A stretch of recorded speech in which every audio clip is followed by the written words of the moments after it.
नमस्कार, स्वागत है आपका देश न्यूज के खास कार्यक्रम प्रेस वार्ता में। मैं हूं आपके साथ दामिनी।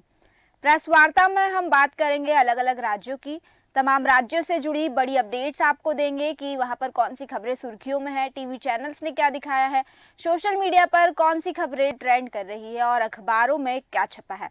तो तमाम जानकारी लेंगे हम अलग अलग राज्यों की और तमाम खबरें सुर्खियां आपको बताएंगे। और इसी कड़ी में हमारे साथ हिमाचल प्रदेश से जुड़ चुके सुनीता सिंह जी और वहीं हमारे साथ दीपक शर्मा जी जुड़ चुके हैं उत्तराखंड से। सबसे पहले हिमाचल प्रदेश का रुख करना चाहूंगी। सुनीता जी, आपसे जानना चाहूंगी कि हिमाचल प्रदेश की तमाम बड़ी अपडेट्स और खबरें क्या है। जी दामिनी जी, हिमाचल प्रदेश कांग्रेस में मची सियासी हलचल के बाद जो है डैमेज कंट्रोल के लिए राजधानी शिमला पहुंचे हैं कर्नाटक के उप मुख्यमंत्री डीके शिव कुमार और हरियाणा के पूर्व मुख्यमंत्री भूपेंद्र हुड्डा ने बुधवार दोपहर बाद कांग्रेस के मंत्रियों, विधायकों और मुख्यमंत्री संसदीय सचिवों के साथ जो है वो एक बैठक की है और एक एक करके सभी के साथ जो है उन्होंने सभी की जो है वो नब्ज टोली है। सबसे पहले वो जो है मुकेश अग्निहोत्री के साथ उन्होंने बैठक की। उसके बाद विक्रम आदित्य सिंह और प्रतिभा सिंह के साथ जो है वो बैठक की और वही सभी पर्यवेक्षकों ने देर रात तक बैठक की। वही मुख्यमंत्री सुखविंदर सिंह सुक्खू के साथ भी उन्होंने काफी देर तक बैठक की और जो लंबी जो नाराजगी थी विधायकों की सभी की, उसके बारे में उन्होंने उसकी चर्चा की और जो रिपोर्ट है वो हाईकमान को जो है वो भेज दी गई है। वहीं बैठकों के दौरान पार्टियों के प्रदेश जो प्रभारी शिव राजीव शुक्ल है और जो छत्तीसगढ़ के पूर्व मुख्यमंत्री भूपेंद्र बघेल जी है वो भी शामिल थे। वहीं विधानसभा सदन में कांग्रेस सरकार ने अगर बेशक जो है वो उनका जो बजट है वो पारित हो गया है, लेकिन विधायकों की जो नाराजगी के चलते जो है प्रदेश में ठंडे मौसम में भी जो है वो जो गर्म जो राजनीति चली हुई है वो अभी भी जो है वो काफी ज्यादा गरमाई हुई है, क्योंकि अभी जो विधायकों की नाराजगी है वो लगातार जो है वो हिमाचल में जारी है। वही निशा जी, मुख्यमंत्री सुखविंदर सिंह सुक्खू ने विधायकों के साथ जो है बुधवार देर शाम तक शिमला तारा देवी मंदिर में जो है वो पूरा पूजा अर्चना की और वहीं उन्होंने प्रदेश के सभी लोगों के लिए जो है वो अच्छी मनोकामना की है ताकि जो प्रदेश में सभी तरह का जो माहौल है वो अच्छा रहे और प्रदेश के सभी वासियों के लिए उन्होंने मनोकामना की है। वहीं उन्होंने सभी विधायकों का जिन्होंने उनका साथ दिया है बजट पारित करने में, उनका भी सभी लोगों का बहुत बहुत धन्यवाद किया है। वहीं दामिनी जी, विधानसभा में बजट पारित होने के बाद जो सदन में जो है वो आखिरी दिन मीडिया के से बातचीत करने के बाद मुख्यमंत्री सुखविंदर सिंह सुक्खू ने कहा कि उनकी सरकार को गिराने के लिए जो है वो साजिश रची गई थी।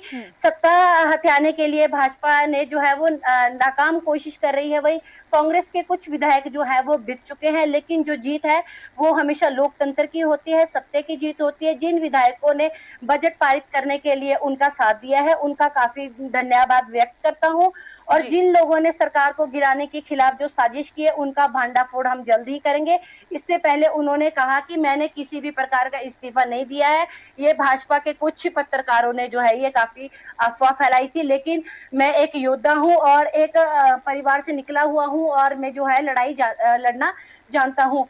वही निशा जी, सस्पेंशन रोकने राज्यसभा से जो है वो जयराम ठाकुर जो है वो राज्यपाल के पास गए थे। सुबह वह प्रतिपक्ष नेता जयराम ठाकुर ने विधायकों के साथ राज्य प्रताप सिंह प्रकाश शुक्ल से मिलने राज्यसभा भवन गए थे। उन्होंने वहां लिखित ज्ञापन में राज्यपाल को दिया था। इसमें बजट जो वोट पर दोबारा उन्होंने वोटिंग करवाने के लिए मांग की गई थी और साथ में उन्होंने आशंका भी व्यक्त की थी कि कुछ जो भाजपा के विधायक है उनको जो है सस्पेंड किया जा सकता है। इसके बाद जो है गवर्नर ने विधानसभा के अध्यक्ष जो है वो कुलदीप सिंह पठानिया को राज्य भवन बुलाया और उसके बाद दोनों में आपस में कुछ बातचीत हुई। उसके बाद जब विधानसभा में आते ही सबसे पहले उन्होंने विधायकों को सस्पेंड, वही उसके बाद उन्होंने बजट पारित करने का किया और बताया जा रहा है कि बजट पारित करने के लिए ये जो कदम है वो काफी ज्यादा सही था, क्योंकि कांग्रेस के कुछ बागियों ने जो है वो विधायकों के जो बजट पारित करने के लिए है वो वोट नहीं दिया था, कांग्रेस के कुछ विधायकों ने। वही निशा जी, विक्रम सिंह आदित्य जो है वही पिता की प्रतिमा को देखकर काफी ज्यादा इमोशनल हो चुके थे कि उन्होंने कहा था कि मेरे जो पिता है वो हिमाचल के 6 बार जो है वो मुख्यमंत्री रहे हैं, उसके बाद भी उन्हें उनकी प्रतिमा लगाने के लिए 2 गज जो जमीन है वो उन्हें नहीं दी गई, तो उस वजह से उन्होंने सुबह जो है वो इस्तीफा दे दिया था। लेकिन शाम को जब गवर्नर, मुख्यमंत्री कर्नाटक के जो मुख्यमंत्री वगैरह सभी लोग शामिल हुए थे। उनसे बातचीत करने के बाद जो है उन्होंने शाम को जो अपना इस्तीफा है वो जी उन्होंने वापस भी ले लिया। जी। वही निशा जी, उत्तराखंड में जो है 6 हिमाचलियों की जो है मौत हो गई है। हम्म। अल्टो कार जो गहरी खाई में गिरने से जो है उत्तराखंड की सीमा पर ही जो है 6 हिमाचलियों की मौके पर ही मौत हो गई है। जी दामिनी जी। जी। सुनीता जी, एक चीज़ जानना चाहती हूँ, जिस तरह से सुक्खू सरकार में इस वक्त सियासी हलचल मच रही है, कई सारी चीज़ें जो है वो बहुत विचित्र हो रही है, बगावती सुर तेज़ है सरकार में कुछ विधायकों के, तो इससे जो विपक्ष है उसकी क्या प्रतिक्रिया है और उसका किस तरह से रवैया है, क्या स्टेप्स लिए जा रहे हैं, क्या रणनीति क्या है विपक्ष की, ये जानना चाहती हूँ। जी, भाजपा ने काफी ज्यादा रणनीति अपनाई थी। जो सुक्खू सरकार का कहना है कि जब बजट पारित करने से उन्हें रोका जा रहा था, उनके लिए दोबारा वोटिंग करवाई जा रही थी। विधानसभा सदन के अंदर जो है काफी ज्यादा हाथापाई भी हो गई थी। उनके जो 6 विधायक थे उनको हरियाणा की टीम में बुलाकर उनको ले जाया जा रहा था। तो उसके ऊपर जो सीएम ने कहा है कि अगर ये जितनी भी रणनीति अपना ले, लेकिन ये राजनीतिक फायदा कभी नहीं उठा पाएंगे। जो सुक्खू सरकार है वो 5 सालों तक चलेगी। ये कर्मचारियों के आत्मसम्मान की बात है, प्रदेश के आत्मसम्मान की बात है और महिलाओं के आत्मसम्मान की बात है। कांग्रेस सरकार आखिरी दम तक लड़ेगी और उन्हें भाजपा जितनी भी रणनीति अपना ले, लेकिन कांग्रेस सरकार को वो नहीं हटा पाएगी। ठीक, उत्तराखंड का रुख करना चाहूंगी। दीपक जी, आपसे जानना चाहूंगी कि उत्तराखंड की तमाम बड़ी अपडेट्स और खबरें क्या है। जी दामिनी जी, राज्यपाल ने उसी विधेयक मंजूरी के लिए राष्ट्रपति को ज्ञापन भेजा है। उत्तराखंड के राज्यपाल गुरमीत सिंह ने समान नागरिक संहिता यूसीसी विधेयक मंजूरी के लिए राष्ट्रपति को भेज दिया है। जी। प्रदेश सरकार ने 6 फरवरी को विधानसभा में ये विधेयक पेश किया था। 7 फरवरी को इस ध्वनिमत के साथ पारित करा दिया गया था। हालांकि विपक्ष ने विधेयक को प्रवर समिति को भेज जाने की मांग उठाई थी, लेकिन सत्ता पक्ष के संख्या बल के आगे विपक्षी मांग दबकर रह गई। विधानसभा में पारित होने के बाद विधेयक के माध्यम विधायी के माध्यम से राजभवन में चला गया। राज्यपाल, विधायी और न्यायिक विशेषज्ञ से विचार विमर्श के बाद ये राष्ट्रपति को भेजने का निर्णय लिया गया। राज्य पशुधन मिशन से दीदी बन सकेगी लखपति। 90% ब्याज माफी के साथ ऋण के लिए 96 पशुपालकों का चयन किया गया है। जी। पशुपालन विभाग की ओर से राज्य पशुधन मिशन योजना के तहत ऋण दिया जा रहा है। लखपति दीदी बनाने के लिए समूह की महिलाओं को भी इस योजना से जोड़ा जा रहा है। योजना के तहत कम से कम 2 भैंस, 5 गाय और अधिकतम 5 भैंस 10 गायों के लिए ऋण के लिए आवेदन कर सकते हैं। इसके अलावा 5 बकरियां, 10 पालन मुर्गी के लिए 1000 बॉयलर और 250 अंडे देने वाली मुर्गियों पर भी ऋण आवंटित होगा। विभाग की ओर से करीब 96 पशुपालकों ऋण के लिए चयन किया गया है। इसमें 70% पुरुष पशुपालक हैं, जबकि महिला पशुपालकों की संख्या कम होने पर अब समूह की महिलाओं को भी इससे जोड़ा गया है। 3 साल की होगी ऋण की अवधि। 96 पशुपालकों का चयन किया गया है। इस पशुपालकों का ब्याज 90% की छूट मिलेगी। जी। अब बात करते हैं आंगनबाड़ी कार्यकर्ताओं की।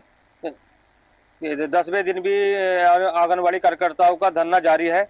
5 सूत्रीय मांगों को लेकर कार्यकर्ताओं ने खटीमा के बीआरसी कार्यालय के बाहर 10 दिन से लगातार धरना दे रही हैं। उन्होंने साफ तौर पर जो महिला एवं विकास मंत्री के खिलाफ नारेबाजी की है। अन्य कार्यकर्ताओं ने कहा कि सरकार उनकी मांगों को लेकर गंभीर नजर नहीं आ रही है। जो आंगनबाड़ी की अध्यक्ष कमलजीत कौर ने कहा है कि 2 मार्च को मुख्यमंत्री के साथ उनकी एक बैठक है और बैठक के बाद भी हल नहीं निकलता है तो ये आंदोलन उग्र होगा। अब बात करते हैं भोजन माताओं की, क्योंकि आंगनबाड़ी केंद्र हो चाहे विद्यालय हो, भोजन माताएं जो है मिड डे मील बनाती हैं। तो भोजन माताओं का तीसरे दिन भी धरना जारी रहा है। बुधवार शाम आशा कार्यकर्ता देहरादून के लिए रवाना हो गई हैं। उन्होंने साफ तौर पर कहा है कि उन्हें सिर्फ 3,000 रुपए का मानदेय दिया जाता है, जो उनके लिए बहुत कम है। भोजन माता की जो कामगार यूनियन की अध्यक्ष है रेखा राणा ने बताया कि उनकी मांगों को लेकर भोजन माताएं देहरादून के लिए रवाना हो गई हैं। अगर जल्दी भोजन माताओं की मांगों को पूरा नहीं किया जाता, मानदेय में बढ़ोतरी नहीं की जाती है, तो उसके लिए वो आंदोलन करेंगी। भाई उन्होंने इस सबसे चेतावनी दी है कि 1 मार्च तक अगर उनकी मांगों को पूरा नहीं किया जाता है तो जो जितने विद्यालय हैं उसमें मिड डे मील का काम, जो भोजन बनाने का काम करती हैं, वो बिल्कुल नहीं कर पाएंगी। जी दामिनी जी। वहीं अगर बात करें दीपक शर्मा जी उत्तराखंड के मौसम की, तो उत्तराखंड के मौसम के किस तरह से मिजाज है? जी राम जी, जिस तरीके से जो लगातार ठंड का प्रकोप यहाँ उत्तराखंड में देखने को मिला था, बीच में अभी 2 दिन पूर्व भी हल्की सी बूंदाबांदी हुई थी, मगर बरसात नहीं हो पाई। हम्म। उसके बाद से फिर जो सुबह शाम की ठंड है वो रह गई है। बाकी दिन में धूप निकलने से जो लोगों को ठंड से काफी राहत मिली है। जो रोजमर्रा के कार्यों के लिए लोग निकलते थे, उन्हें बड़ी परेशानियों का सामना करना पड़ता था, तो कहीं ना कहीं लोगों में जो है 9 बजे के बाद जो है मौसम में तब्दील जो ठंड होती थी वो अब तब्दील हो गया है मौसम। तो कहीं ना कहीं लोगों को बहुत बड़ी राहत मिली है। अभी फिलहाल जो है 1-2 दिन तक जो है मौसम जो है सही रहने की उम्मीद है। जी। वही हिमाचल प्रदेश में मौसम का मिजाज किस तरह से है, क्या हाल है, और इसको लेकर प्रशासन की क्या तैयारियां, मैं चाहूंगी सुनीता जी आप दर्शकों को बताएं। जी दामिनी जी, प्रदेश में कल बारिश और बर्फबारी का जो है वो ऑरेंज अलर्ट जारी किया गया है। वहीं मौसम विभाग का जो है वो पूर्व अनुमान लगाया जा रहा है 3 दिन तक जो है जमकर जो है मेघ वो बरसेंगे। हिमाचल में ऊंचाई वाले इलाके जो है वो बर्फबारी से लकदक हो चुके हैं। जी। वहीं के राज्य के किन्नौर, लाहौल स्पीति और चंबा में जो ऊंचे पर्वतीय जो इलाके हैं वहां पे जो बर्फबारी का दौर है वो अभी भी जारी है। वहीं 4 मार्च तक मौसम खराब बना रहने के जो है वो आसार बताए गए हैं। वहीं जिला प्रशासन ने सैलानियों को आम लोगों को जो है वो मौसम से मतलब मौसम देखकर जो है वो यात्रा करने की जो है वो सलाह दी गई है। वही लाहौल घाटी में जो है वो हिमस्खलन होने का भी जो है वो आशंका जताई गई है। उससे स्थानीय लोगों को भी जो है लोगों से बाहर निकलने का जो है वो अलर्ट जारी किया गया है कि देखकर घरों से बाहर निकले। वहीं जो ऊंचाई वाले इलाकों में जाने के लिए स्थानीय लोगों को भी अलर्ट किया गया है कि ऊंचाई वाले इलाकों में ना जाए, क्योंकि वहां पे भूस्खलन होने की जो है वो आशंका बताई गई है। वहीं ऊंचाई वाले क्षेत्रों से दूर रहने की सलाह दी गई है। 100 से जो जी। अधिक सड़कें हैं वो अभी बंद बताई जा रही है। वही लेकिन विभाग ने जो बड़ी मुशक्कत के बाद जो है वो सड़कें बहाल की गई है। वहीं यातायात के लिए कुछ सड़कें जो है वो बहाल की गई है। वहीं निशा जी, रोहड़ू जो बाजार में है वो जो है 15 कमरों का जो मकान था वो आग की भेंट लग गया है। ग्रामीणों ने काफी मुशक्कत के बाद जो आग को बुझा दिया है। हालांकि अभी घर के अंदर किसी व्यक्ति की आशंका नहीं बताई गई है कि घर के अंदर व्यक्ति थे या अभी वो पता नहीं चल पाया है, लेकिन छानबीन की जा रही है क्योंकि 15 कमरों का मकान था वो पूरी तरह से जलकर राख हो चुका है। वही निशा जी, बद्दी में चोरी का जो है वो मामला पेश आया हुआ है। मोबाइल दुकान से जो है वो 6 मोबाइल चुरा कर चोर ले गए हैं और जो 45,000 रुपए की जो नकदी है उसको भी चुरा लिया है। और जो घटना है वो सीसीटीवी कैमरे में कैद हो गई। उसके बाद जो है वो लोगों की छानबीन की जा रही है। वही निशा जी, कल जो है वो ऊना से जो हरिद्वार के लिए सीधी ट्रेन चलेगी। जो जी। यात्री हैं, जो श्रद्धालु है वो सीधे ऊना से हरिद्वार जा सकेंगी। और वही हरिद्वार में जो जितने भी धर्म स्थल है, हमारे तीर्थ स्थान है, तो सभी श्रद्धालु वहां पर जो उनके दर्शन कर पाएंगे। वही निशा जी, अभी हिमाचल में जो है वो डॉक्टर जो है वो अपनी मांगों को लेकर काफी टाइम से जो है वो हड़ताल पे चल रहे थे। जी। काले बिल्ले लगाकर प्रदर्शन कर रहे थे। पेन डाउन स्ट्राइक कर रखी थी उन्होंने। और 12 बजे तक जो है वो कोई भी किसी भी तरह का काम नहीं कर रहे थे, लेकिन उसके बाद वो कार्य कर रहे थे। लेकिन कार्य करने के साथ साथ जो अपना आक्रोश भी जता रहे थे, क्योंकि उनकी मांगे काफी लंबे समय से पूरी नहीं की जा रही थी। लेकिन अभी उन्होंने कैंडल मार्च भी निकाला था और अब उन्होंने कहा है कि 7 मार्च को वो पूरा दिन जो है वो हड़ताल करेंगे और उनकी मांगों को जल्द से जल्द सरकार से पूरा किया जाए। क्योंकि वो जो डॉक्टर है, एक उनको भगवान का दर्जा दिया जाता जी। है, लेकिन उसके बाद भी वो लोग इतना ज्यादा परेशान है, उनकी कोई भी मांगे पूरी नहीं की जा रही है। 1-1.5 महीने से जो है वो अपनी मांगे कर रहे हैं, लेकिन सरकार ने उनके साथ प्रेस वार्ता भी की थी, लेकिन उसके बाद भी अभी तक उसके ऊपर कोई भी निराकरण नहीं हुआ है। तो जो डॉक्टर्स हैं वो काफी ज्यादा परेशान है और जी। ये पूरे ही हिमाचल प्रदेश की बात है, एक जिले की बात नहीं है। तो सरकार को इसके ऊपर जल्द से जल्द जो है वो कार्रवाई करनी चाहिए। वही निशा जी, धर्मपुर में जो है वो 14 वर्षीय बच्चे के साथ एक जो दुष्कर्म का जो मामला सामने आया है। बच्चे को अचानक से पेट दर्द हुआ, उसके बाद जब उसे हॉस्पिटल ले जाया गया, तब डॉक्टरों ने जब उसका चेकअप किया, उसके बाद पता चला कि बच्चे के साथ जो है वो दुष्कर्म हुआ है। अभी जो है आगे पुलिस में जो मामला गया है, आगे की जो है वो छानबीन शुरू की जा रही है और देखा जा रहा है कि अगर ये मामला हुआ है कैसे हुआ है, और बच्ची से भी जो है वो पूछताछ की जा रही है। जी। वही निशा जी, भाजपा की जीत पर जो है वो सोलन में जो है वो जश्न मनाया गया और पूरे हिमाचल में जो है वो भाजपा कार्यकर्ताओं ने जश्न मनाया गया। हर्ष महाजन की जो राज्यसभा चुनाव जीतने पर जो है वो जश्न मनाया गया और सभी ने जो है पूरे जिले में जो है वो लड्डू भी बांटे हैं। वहीं राज्यसभा सीट पे जब वो आए तो सभी ने जय श्री राम के नारे भी लगाए और जमकर जो है वो नारेबाजी भी की गई। जी दामिनी। सुनीता जी, जो डॉक्टर्स को लेके डॉक्टर्स के प्रदर्शन की बात आपने कही कि कुछ डॉक्टर्स हैं जो अपनी मांगों को लेकर प्रदर्शन कर रहे हैं और काफ़ी समय से प्रदर्शन कर रहे हैं, लेकिन सरकार उनकी मांग पूरी नहीं करी। मैं जानना चाहूँगी कि आखिर ऐसी कौन सी मांगे हैं जिसको लेकर डॉक्टर्स प्रदर्शन कर रहे हैं, और डॉक्टर्स के प्रदर्शन करने से आम जनमानस के स्वास्थ्य को किस तरह से मतलब प्रभाव पड़ रहा है आम जनमानस के स्वास्थ्य में, क्योंकि जाहिर अगर डॉक्टर्स प्रदर्शन कर रहे हैं तो कहीं ना कहीं लोगों को इलाज लेने में तो दिक्कत आ रही होगी। जी दामिनी जी, बिल्कुल जो लोगों को है वो काफी ज्यादा दिक्कत आ रही है। सिर्फ हॉस्पिटल में जो है वो इमरजेंसी जो सुविधा है, आपातकालीन जो सुविधा है वही सुचारू थी, लेकिन जो आम जनता है, जो काफी सारे लोग जो आते हैं अपनी प्रॉब्लम को दिखाने के लिए, उनको 12 बजे तक जो है वो कोई भी किसी तरह की फैसिलिटी नहीं मिल रही थी। डॉक्टर जो है वो एनपीए को लेकर जो है वो अपनी मांगों पर उतरे हुए हैं और वही जैसे पेंशन को लेकर भी उनकी काफी ज्यादा मांगे थी और भी उनकी काफी सारी मांगे हैं। कई लोगों को रेगुलर नहीं किया जा रहा, तो इस तरह की काफी सारी जो है उनकी मांगे हैं, उनको पूरा नहीं किया जा रहा है।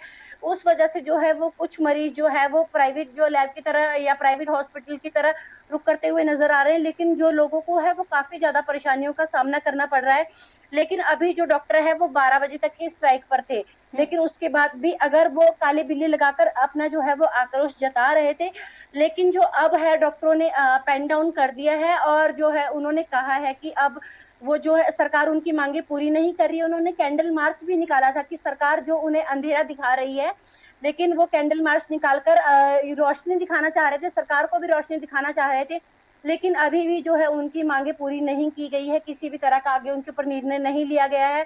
तो उसी पर जो है उन्होंने 7 मार्च को जो है पूरा दिन हड़ताल करने का निर्णय लिया है और इससे जो है वो काफी ज्यादा आम जनता को फर्क पड़ेगा, क्योंकि काफी सारे जो ऐसे लोग हैं जिनके पास पैसे नहीं होते हैं इलाज करवाने के लिए और हॉस्पिटल में आए दिन लगभग एक जो जैसे हिमाचल का सोलन जिले का जो हॉस्पिटल है वहां पर शिमला से भी लोग आते हैं, सिरमौर से भी लोग आते हैं, लगभग वहां पे एक दिन में 2 से 3 हजार लोग आते हैं। और हॉस्पिटलों में जो है रामिनी जी एक्सरे की सुविधा भी काफी समय से बंद है। जो हिमाचल के जो एमएलए हैं वो स्वास्थ्य मंत्री भी हैं साथ साथ में, लेकिन उसके बाद भी जो उनके जिले में है जो इस तरह की सुविधा नहीं है, तो उसको लेकर भी डॉक्टर का भी और आम जनता का भी सरकार से है कि हमारी जो प्रॉब्लम है उनको सुने, क्योंकि सभी लोगों को हड्डियों के काफी ज्यादा पेशेंट आते हैं आए दिन, किसी का एक्सीडेंट हो रहा है कुछ भी, लेकिन उन्हें फैसिलिटी नहीं मिल पाती और एक एक्सरे कराने के लिए अगर वो प्राइवेट लैब में जाते हैं तो पूरा दिन तो खराब होता ही होता है, लेकिन उसके साथ साथ 400-500 रुपए का एक जो एक्स्ट्रा होता है, तो लोगों को काफी ज्यादा परेशानियों का सामना करना पड़ता है, लेकिन अभी तक उनकी मांगे पूरी नहीं हुई है। तो इसको लेकर जो है जनता भी काफी निराश है और जो डॉक्टर हैं वो भी अपनी मांगों को लेकर काफी ज्यादा परेशान है। जी दीपक शर्मा जी, आपके पास आना चाहूंगी, आपसे जानना चाहूंगी कि और कोई बड़ी खबर या अपडेट है उत्तराखंड से जो आप हमारे दर्शकों को बताना चाहें। जी दामिनी जी, लोकसभा चुनाव को लेकर चाहे वो भारतीय जनता पार्टी हो चाहे वो कांग्रेस पार्टी हो, क्योंकि सबसे बड़ी बात जो यहाँ पर भाजपा की सरकार है, क्योंकि उनके पास जो है अपने विकास कार्य बताने के लिए काफी जनता के बीच जाने के लिए काफी मुद्दे हैं। वही कांग्रेस की बात करें तो कांग्रेस जो है इस बार साफ तौर पर गुटबाजी आम चरम पर है, बिल्कुल साफ तौर पर दिखाई दे रही है। कारण क्या है कि एक सीट है, दावेदार 5 हैं, तो कहीं ना कहीं वो इसी गुटबाजी के कारण जो है अभी तक जो चुनाव में पूरी तरह से डट नहीं पाए हैं। बात करें भाजपा के जो इस बार के उनके विकास कार्य हैं उसको लेकर वो जनता के बीच जा रहे हैं, उनके कार्यकर्ता जनता के बीच जा रहे हैं। कांग्रेस पार्टी में जो गुटबाजी है वो इस बार जो उनके लिए बड़ी कहीं ना कहीं दिक्कतों का कारण रहेगी। जो बाकी जो उनके जो कार्यकर्ता हैं कांग्रेस पार्टी के, वो लगातार जो भाजपा की नाकामियां रही हैं लोगों के बीच जो उनके वादे रहे हैं वो वही उनके पास एक वजह है जो वो लोगों के बीच में जा रहे हैं। बात करें हल्द्वानी के बनपुनपुरा की, जो अब क्योंकि 8 फरवरी को जो है पुलिसकर्मी हो चाहे आम जनमानस हो लेकर काफी बवाल हुआ था, उसमें जो काफी हद तक जो है अब कर्फ्यू में ढील दे दी गई है। तो जो वहाँ के लोग हैं, जो बड़े एक भय सा उनको ऊपर बना हुआ था, तो वहाँ की जो अब जो लोग हैं, अब वहाँ की जनता है जो काफ़ी भयभीत हो गई थी। तो अब कहीं न कहीं जो यहाँ की ज़िंदगी है पटरी पर लौटनी शुरू हो गई है। लोगों को जो रोज़मर्रा के कार्य हैं उसके लिए लोग निकल रहे हैं, वहाँ के जो बच्चे हैं वो स्कूलों के लिए निकल रहे हैं। तो कहीं न कहीं अब जो वहाँ के जनमानस है, अब जो वहाँ के लोग हैं, अब उन्होंने जो है सुकून कहेंगे, तो अब जो उनका जीवन है अब वो पटरी पर लौटता नज़र आ रहा है। जी, जी, सामने।